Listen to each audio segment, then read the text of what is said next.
Hello दोस्तों, Hindi स्टोरिया channel आपका अभिनंदन करता है।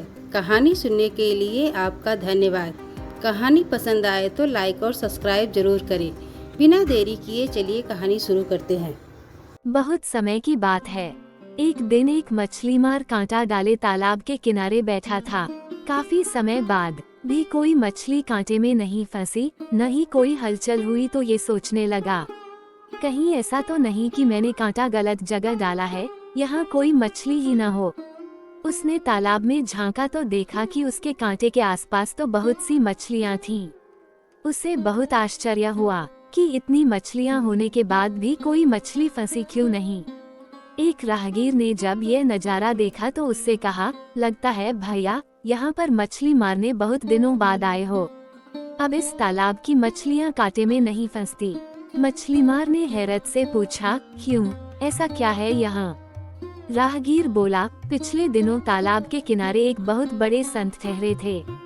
उन्होंने यहाँ मौन की महत्ता पर प्रवचन दिया था। उनकी वाणी में इतना तेज था कि जब वे प्रवचन देते तो सारी मछलियाँ भी बड़े ध्यान से सुनती। यह उनके प्रवचनों का ही असर है कि उसके बाद जब भी कोई इन्हें फंसाने के लिए कांटा डालकर बैठता है तो ये मौन धारण कर लेती हैं। जब मछली मुंह खोलेगी ही नहीं तो कांटे में फंसेगी कैसे? इसलिए बेहतर यही होगा कि आप कहीं और जाकर कांटा डालो। परमात्मा ने हर इंसान को 2 आँख, 2 कान, 2 नासिका, हर इंद्रिय 2 प्रदान किया है, पर जिल्हा एक ही दी। क्या कारण रहा होगा?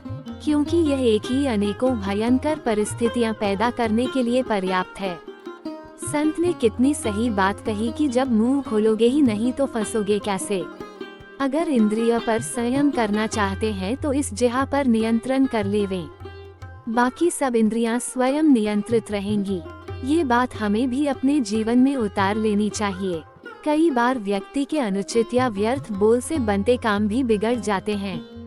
जीवन भर के लिए रिश्तों में कड़वाहट पैदा हो जाती है, उसका समाज में यश गिर जाता है।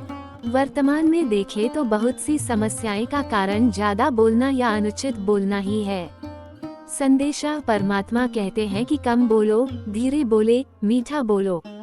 हमारी मीठी वाणी से